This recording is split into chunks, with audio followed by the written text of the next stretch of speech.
Hello friends, இன்றைக்கி ஒரு குழம்பு ரெசிபி வெண்டைக்காய் கார குழம்பு தான் செய்ய போகிறோம். இது செய்கிறது ரொம்ப ஈஸி. பிகினர்ஸ் கூட ஒரு 20 மினிட்ஸில் குயிக்காக செஞ்சிடலாம். இது சாதத்து கூட வச்சு சாப்பிட்றதுக்கு ரொம்ப சூப்பராக இருக்கும். இப்போ வாங்க இந்த டேஸ்டியான வெண்டைக்காய் கார குழம்பு எப்படி செய்கிறதுன்னு பார்க்கலாம். கீர்த்தி சௌமிஸ் கிச்சனை ஃபஸ்ட் டைம் பார்க்குறீங்கன்னா ரெட் கலர் சப்ஸ்கிரைப் பட்டனை கிளிக் பண்ணிவிட்டு பக்கத்தில் இருக்க பெல் ஐக்கானில் ஆள் கொடுத்துக்கோங்க. என்னோட வீடியோஸ்லாம் பிடிச்சிருந்துச்சுன்னா லைக் பண்ணுங்கள், கமெண்ட் பண்ணுங்கள், ஃப்ரெண்ட்ஸ் அண்ட் ஃபேமிலிக்கு ஷேர் பண்ணுங்கள். இப்போ வாங்க வீடியோக்குள்ளே போகலாம். ஃபஸ்ட்டு வெண்டைக்காவை வறுத்துக்கலாம். நான் ஸ்டவ் ஆன் பண்ணி வானல் வச்சுருக்கேன். இதில் 1 டீஸ்பூன் நல்லெண்ணெய் சேர்த்துக்கிறேன். இப்போது இதில் நம்ம கட் பண்ண வெண்டைக்காவை சேர்த்துக்கிறேன். வெண்டைக்காவை தண்ணியில் 2 டைம் நல்லா கழுவிட்டு அதுக்கப்புறம் ஒரு துணி வச்சு நல்லா தொடச்சிருங்க. தண்ணியோட கட் பண்ணக்கூடாது. நான் இந்த சைஸில் கட் பண்ணி சேர்த்துக்கிறேன். உங்களுக்கு இதை விட பெருசாவோ சின்னதாவோ வேணும்னா அந்த மாதிரி கட் பண்ணிக்கோங்க. எப்போவுமே புளிக்குழம்பு காரக்குழம்புக்குலாம் நல்லெண்ணெய் சேர்த்து சமைச்சோன்னா குழம்போட வாசனையும் டேஸ்ட்டும் இன்னுமே நல்லாயிருக்கும். இருந்தால் சேர்த்துக்கோங்க, இல்லைனா பரவாயில்ல. இப்போ ஃப்ளேமை மீடியமில் வச்சுட்டு 4 நிமிஷம் இந்த வெண்டைக்காவை வறுத்துக்கலாம். வெண்டைக்காய் 50% இந்த எண்ணெயிலேயே குக் ஆயிடணும். இந்த அளவுக்கு சுருங்கி வதங்கினதுக்கப்புறமா இதை எடுத்து வச்சுக்கலாம். வெண்டைக்காவை இந்த மாதிரி முன்னாடியே எண்ணெயில் வதக்கிட்டோன்னா வளவளப்பு கொஞ்சம் கம்மியாக இருக்கும். இப்போதை தட்டில் எடுத்து வச்சிடுறேன். இப்போது குழம்பு வச்சுக்கலாம். அதே வானலில் 3 டீஸ்பூன் நல்லெண்ணெய் விட்டுக்கிறேன். காரக்குழம்புக்கு எப்போவுமே கொஞ்சம் எண்ணெய் நிறைய சேர்த்து சமைச்சோன்னா நல்லாயிருக்கும். இப்போ இதில் ஒரு வரமிளகாய், 1/2 டீஸ்பூன் சீரகம், 1/4 டீஸ்பூன் கடுகு உளுந்து, 1/4 டீஸ்பூன் வெந்தயம் சேர்த்து தாளிச்சிக்கலாம். கடுகு சீரகமும் நல்லா பொரியட்டும். இதை நல்லா மிக்ஸ் பண்ணி விட்டுக்கிறேன்.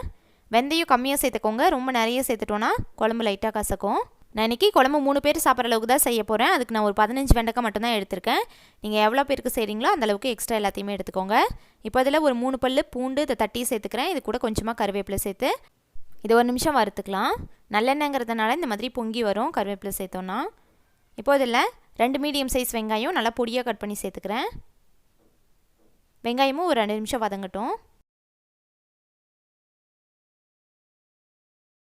இப்போ இதில் மசாலா பொடியெலாம் சேர்த்துக்கலாம். 2 டீஸ்பூன் கொத்தமல்லி தூள், 1 டீஸ்பூன் மிளகாய் பொடி, 1 டீஸ்பூன் கரம் மசாலா, 1/4 டீஸ்பூன் மஞ்சள் தூள் சேர்த்து இந்த வெங்காயத்துக்கூடயே இந்த மசாலாவோட பச்சை ஸ்மெல் போகிற மாதிரி 1 நிமிஷம் வதக்கி விட்டுக்கலாம். மசாலா கறிக்கிடக்கூடாது, லைட்டாக மிக்ஸ் பண்ணி விட்டுக்கிட்டால் போதும். இந்த மாதிரி எண்ணெயில் சேர்த்து வதக்கணுன்னா குழம்போட டேஸ்ட்டே நல்லாயிருக்கும், நல்லா கலராக இருக்கும். இப்போ இதில் நம்ம ஃப்ரை பண்ணி வச்சுருக்க வெண்டைக்காய் சேர்த்துக்கிறேன். நான் இதில் வெறும் கொத்தமல்லி தூள் தான் சேர்த்துருக்கேன். உங்ககிட்ட வீட்லேயே அரைச்ச குழம்பு கொத்தமல்லி தூள் இருக்கும்ல, அது கூட சேர்த்துக்கலாம். இப்போ இதை நல்லா மிக்ஸ் பண்ணி விட்டுக்கிறேன்.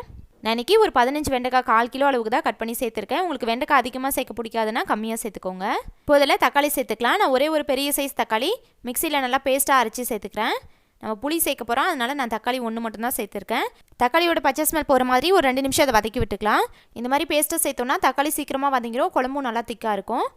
இப்போ இதில் குழம்புக்கு தேவையான உப்பு சேர்த்துக்கிறேன். 1 டீஸ்பூன் உப்பு சேர்த்துட்டு இது கூட 1 கப் அளவுக்கு தண்ணி சேர்த்து, உங்களுக்கு தண்ணி எவ்வளோ சேர்க்கணுமோ அந்தளவுக்கு எக்ஸ்ட்ரா கூட சேர்த்துக்கோங்க. நான் இன்றைக்கி குழம்பு கொஞ்சம் திக்காக தான் வைக்க போகிறேன், அதனால் தண்ணி கம்மியாக தான் சேர்த்துருக்கேன். இப்போது இதை மூடி போட்டு வேக வச்சுக்கலாம். ஒரு 2 நிமிஷம் மீடியம் ஃப்ளேமில் கொதிக்கட்டும். பாருங்கள், இது நல்லா கொதிச்சிருச்சு. இப்போது இதில் புளி சேர்த்துக்கலாம். நான் ஒரு 1/2 லெமன் சைஸ் அளவுக்கு புளி தண்ணியில் ஊற போட்டு அது நல்லா கரைச்சி எடுத்து வச்சுருக்கேன். இது பழைய புளி, கலர் கொஞ்சம் டார்க்காக தான் இருக்கும். எப்போவுமே புளிக்குழம்பு காரக்குழம்புக்கெலாம் பழைய புளியில் குழம்பு வச்சோன்னா டேஸ்ட்டே ரொம்ப சூப்பராக இருக்கும். புது புளியாக இருந்துச்சுன்னா புளிப்பு டேஸ்ட் கொஞ்சம் அதிகமாக இருக்கும், அதனால் கம்மியாக சேர்த்துக்கோங்க. உங்களுக்கு தண்ணி வேணும்னா இன்னும் கொஞ்சம் எக்ஸ்ட்ரா சேர்த்துக்கலாம். நான் கொஞ்சம் திக்காக தான் வைக்கிறேன். அதுவும் இல்லாமல் அப்புறமா தேங்காய் பால் சேர்க்க போகிறோம், அதனால் இப்படியே மூடி போட்டு வேக வச்சுக்கலாம். நான் இடையில 2 டைம் எடுத்து மிக்ஸ் பண்ணி விட்டேன். இது ஒரு 5 நிமிஷம் நல்லா கொதிச்சிருச்சு. புளியோட பச்சை ஸ்மெல்லாம் எதுவும் இல்லை.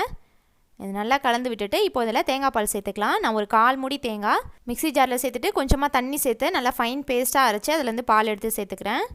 நீங்கள் தேங்காவாக அரைச்சி கூட சேர்க்கலாம், பட் இந்த மாதிரி தேங்காய் பாலாக சேர்த்தோன்னா டேஸ்ட் இன்னுமே நல்லா இருக்கிற மாதிரி இருக்குது, அதனால் நான் தேங்காய் பாலே சேர்த்துக்கிறேன்.